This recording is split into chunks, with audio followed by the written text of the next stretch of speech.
So here are the best fits for the rest of the top free agents, and the Rangers sign a reliever. Let's get into it.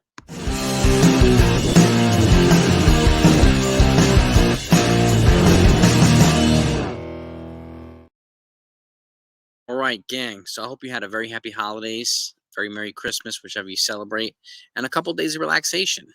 We're back to it now. Work doesn't end. There's a lot of players that need to be still signed. So I don't want to get to that today. Let me get you the first move. We got a Texas Rangers sign a reliever. They signed Diego Castillo to a minor league deal.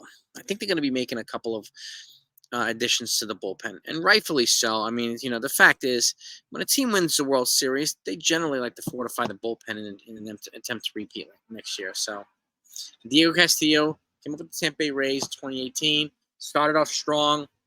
He's kind of cratered off a little bit over the last couple of years, but he's only 30, and adding him to that bullpen to be under Mike Maddox's tutelage, I think you're looking at a potentially successful piece here. Underrated but successful piece in the bullpen. Okay, and he's not the only piece that I think will be ideal fit for the Texas Rangers. And I'm going to get into it now. So, by the way, if you're not subbed to this channel, hit that sub button if you don't mind. I greatly appreciate it. Excuse me. And if you hit the notification button too, I thank you so much for that too. Let's just make sure that when the news comes in, you're always at the front of the line to get it. And I want to make sure you don't miss anything. Now, let's get to the best fits for the remaining top free agents. If I miss a couple guys, let me know in the comments, and I'll get you the best fits. So, talking about third baseman Matt Chapman, who was with the Toronto Blue Jays, and he had 240, 424. 330 on base, 424 slugging, 17 home runs, 54 RBIs, 4 stolen bases, and a 4.4 BWAR. Now, apparently he's looking for $25 million a year for 6-7 years. I don't know if that's going to happen. But I could still see a team like the Giants, who I do think is the best fit for him, San Francisco Giants, they give him either a 4-year, $100 million deal or 5-year, $125 million deal. So the Giants, to me, are the best fit for third baseman Matt Chapman. Next up is starting pitcher Lucas Giolito. Okay? Again, he kind of had a try. Once he was traded in White Sox, he struggled a little bit with the Angels and even with the Guardians as well. So, but he hit me a fresh start now. He had 184 innings pitched, 4.88 ERA, 131 WHIP, 10 Ks per 9 innings. And I could see him getting 2 or 3 year deal for 18 to 20 million per season, and about anywhere from 54 to 60 million dollars for 3 years, or 36 to 40 million dollars. It fits the Baltimore Orioles. Why do I say that? Well, with the asking prices for Dylan Cease from the White Sox right now, I don't know if the Baltimore Orioles are going to want to fork that price up. I don't. So pay that price. I mean, the asking price for the Reds was crazy high, and he draws flashes of AJ Burnett to me. When he's on, he's unhittable. When he's not, he's not. So he's very hittable when he's not. So his high end is very, very good. He's got 2 years of control. I just don't see the Baltimore Orioles willing to fork up that price for a guy that's been relatively inconsistent, but his ceiling is very, very high. So I see them pivoting to free agency and bringing a guy like Lucas Giolito. Next up, Josh Hader. Here's the other team, the Texas Rangers, who I think would be a good fit. I think they want to add a dominant closer on the back end. They've got a good bullpen already, but if they get somebody like this, a dominant, absolute filthy shutdown reliever, and he had 56 innings pitched, a 1.28 ERA this past year, 13.6 strikeouts per 9. He was absolutely dominant at 33 saves for the Padres. Very disappointing Padres. You add him to a world championship team like the Texas Rangers, sky's the limit. Sky's the limit. I don't know. So I think there's 2 options. He's either going to get maybe 4 years, $88 million, or 5 years, about $110. I think it'll be around 22 per year, not $22 million per year. And if the only way he breaks Edwin Diaz's all-time saves contract, all-time contract for a reliever, is if he gets a 5-year deal. But Texas Rangers seem to me the best fit. Next up is Teoscar Hernandez, another bat. He was solid here. We had 258, 305 on base, 435 slugging, 26 home runs, 93 RBIs. with the Mariners this year. 7 stolen bases. And I could see him getting probably a 3-year, $48 to $50 million contract. And I think the Padres would be wise to bring him in to replace. Again, I don't think they're white flagging everything right now, which is by trading Juan Soto and Trent Grisham. They still have Fernando Tatis there. They've got Xander Bogaerts. They've got Manny Machado. Now, adding a bat like this, who's a right-handed bat, but to relatively replace Juan Soto's production on the relative cheap would probably be a good idea for them to still contend. And now with the Dodgers making moves that they've made, the Padres are going to have to make a move like this if they're contenders. So we'll see if that even happens. Next up is Shota Imanaga from Japan, lefty ace from Japan. I think his best fits the Yankees. I know some people are drawing comparisons to Keigawa, but the situation is a little different too. Okay, he would come into a rotation, and he would not be expected to be at the forefront of it. He'd be behind Cy Young Award winner Gerrit Cole, best pitcher in the American League. He'd be behind Carlos Rodon too. I think he'd at the very least be at best a 3 or 4, and I do think the Yankees would be wise to trade for a pitcher too to add to Shota Imanaga. Now his stats this past year: 159 innings pitched, 286 ERA, 266 ERA, excuse me, 10.6 strikeouts per 9 with the Oklahoma Bay Stars. So solid. He hits about the same strikeout per 9 inning rate as Yoshinobu Yamamoto. He'll cost a fraction of the price. I could see him maybe being 5 years, $85 million or something like that, including his posting fee. Now, keep in mind, too, Keigawa was a reactionary move for the Yankees, because the Red Sox signed Daisuke Matsuzaka. Could you imagine if the Yankees had signed Daisuke Matsuzaka to that $50+ million deal with a $50 million posting fee and didn't get good performance like the Red Sox didn't get good performance like that Matsuzaka? Fans would be running around with their hair on fire. They were already outraged at Keigawa himself. And he was surrounded by Andy Pettitte, who was 35. Chen-Ming Wang was 27 before he started getting hurt. Mike Mussina was 38. Roger Clemens was 44 years old. So not a prime rotation. Okay. Pettitte was 15-9 that year.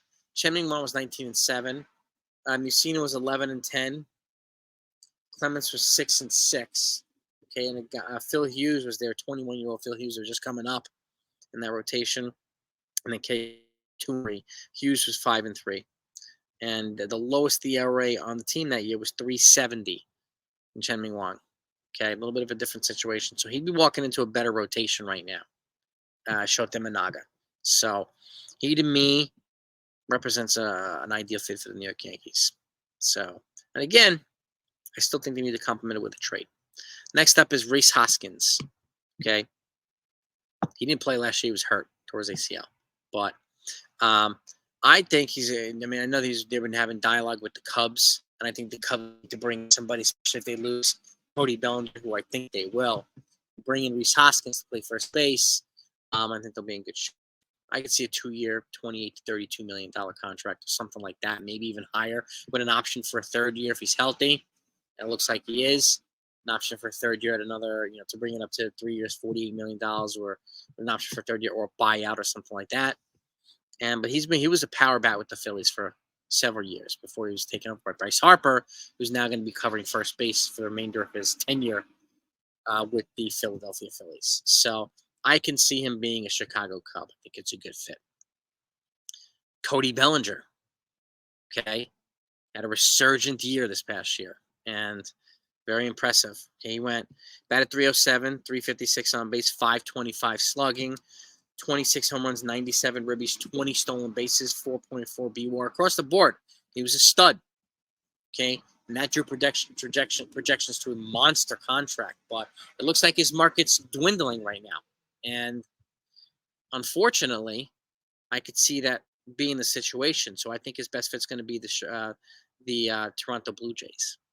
I think he'll probably fall into the Blue Jays' lap. I really, really do. So, could you let me know what you think here? But I'd see anywhere from a 4-year, $100 million deal to maybe a 5-year, $125 million deal. I still think he'll probably get $25 million per. And with that performance this past year, I think it'll be worth it. So, and you surround them with Vlad Guerrero Jr. and Bo Bichette and the rest of that offense, Dalton Varsho, like some George Springer, and adding another formidable athlete to that lineup would make him a force in the American League East. So Blue Jays for Cody Bellinger. Next up is Jordan Montgomery. They moved to Boston. His wife's starting a dermatology residency at Harvard Medical. Okay.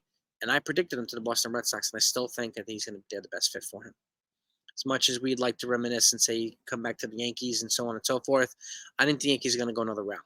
Do I think he'll cost? Yeah, I think he's going to get probably 5 years, $125, $125 million or close to it, 120, 125, and be worth it based on what he put out this past year. 188 innings pitched, 3.20 ERA, 1.19 WHIPs, 8 Ks per 9, 4.1 BWAR. He was absolutely lights out in the postseason. So be a good. And the Red Sox kind of rotations in shambles, which with Chris Sale and don't really know what's after that. So they no longer have native Volpe. So Jordan Montgomery, I think, would be a good fit to help headline that rotation with Chris Sale. And I can still see them making a trade as well. So Montgomery to the Red Sox. Next up is Blake Snell. 180 innings pitched. He was National League Cy Young Award winner. So this is his second Cy Young. So one in both leagues. 2.25 ERA, 1.19 WHIP, 11.7 Ks per 9, a 6.0 BWAR, excuse me. I think he's going to get probably 6 years, between 168 and 180 million. I think it'll be high. He'll be upwards of 20 million to 30 million per. I think his market's still going to be high. I think he's going to be probably the lone beneficiary of the Yamamoto market. So, and I think his best fit, San Francisco Giants. Said that before. I think it still is. And the Giants, if they brought in him and Matt Chapman, those would be two pretty good additions. And they've already, kind of positioning themselves to make these moves. The Padres have already brought in YUKI MATSUI to close to replace Josh Hader. So I could see the Giants making a couple moves too. And they're going to have to, just like the Padres. They're going to have to make moves to counter what the Dodgers have done, just like the Arizona Diamondbacks. They've already brought in Eduardo Rodriguez to help with that rotation. So, and I could see them making another move too. So, the Diamondbacks, World Series competitors. Next up is Marcus Stroman. Okay, 136 innings pitched, 3.95 ERA, 126 WHIP, 7.8 Ks per 9, 1.6 BWAR. I could see him getting probably anywhere from 2 years, 40 million, up to upwards of 8 years. 4 years and 80 million. 20 per for anywhere between 2 to 4 years. Okay. And either the Angels or the Twins. So I think he could replace a Sonny Gray who's moved on. So let me know what you think about that. Twins or the Angels for Marcus Stroman. Again, he's known as a little bit of a hothead, so he's not a fit for the Yankees, at least in my opinion. But there's been talks about him potentially being, somebody who they look at. I just don't see it happening. I see Imanaga when it comes to the Yankees and trade for another starter to complement what they've done. So those are the top guys, at least on my list. Let me know what your thoughts are. Let me know if the teams are the fits. And if you have anybody else that I missed, let me know in the comments, and I'll get it out to you. So I thank you for that. We're back to the grind. Holidays are over. Well, Christmas holidays over. We got New Year's to celebrate soon, too. And hopefully we'll have some news to celebrate this week as well, and heading into the next year, too. A lot of players still yet to be signed, so there's a lot of work to do. Have a great week, everybody, and I'll talk to you all next time.